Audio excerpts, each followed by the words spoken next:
Hi పిల్లలు, చిన్ని కథలు ఛానల్కి స్వాగతం. ఈరోజు మనం హరి బంటి స్నేహం కథ గురించి తెలుసుకుందాం. ఒక నిశ్శబ్దమైన గ్రామంలో హరి అనే బాలుడు ఉండేవాడు. అతనికి స్నేహితులు ఉండేవారు కాదు. ప్రతి సాయంత్రం పెద్ద మామిడి చెట్టు కింద కూర్చొని తన బొమ్మల పుస్తకంలో పక్షులు, జంతువులు బొమ్మలు గీయటం ఇష్టం. ఒకరోజు అతను బొమ్మలు గీస్తున్నప్పుడు ఒక చిన్న శబ్దం వినిపించింది. ఒక గుబురు వెనక నుండి ఒక చిన్న కుక్క బయటకు వచ్చింది. హరి నవ్వాడు. కుక్క కూడా తన తోక ఊపింది. అప్పటి నుంచి ప్రతిరోజు వచ్చేది. హరి దానికి పేరు బంటి అని పెట్టాడు. వారు ఇద్దరు ఆటలు ఆడేవాళ్ళు, బిస్కెట్లు పంచుకొని తినేవాళ్ళు, నక్షత్రాల కింద కూర్చొని చూస్తూ ఉండేవాళ్ళు. కానీ ఒకరోజు బంటి రాలేదు. హరి 2-3 రోజులు ఎదురు చూశాడు. అయినా బంటి రాలేదు.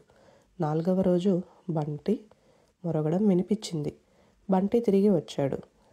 కాల్లో చిన్న బ్యాండేజ్ వేసుకొని నెమ్మదిగా నడిచాడు. హరి పరిగెత్తుకు వెళ్ళి బంటిని హత్తుకున్నాడు. నిన్ను మిస్ అయ్యాను అని అన్నాడు. బంటి అతని ముఖాన్ని ఆనందంతో నాకింది. అప్పటి నుంచి వారు విడిపోలేదు. బంటి రోజు స్కూల్ బయట ఎదురు చూసేవాడు, చెట్టు కింద కూర్చునేవాడు. స్నేహం ఎప్పటికీ కొనసాగింది. స్నేహానికి మాటలు అవసరం లేదు, ప్రేమ, విశ్వాసం చాలు.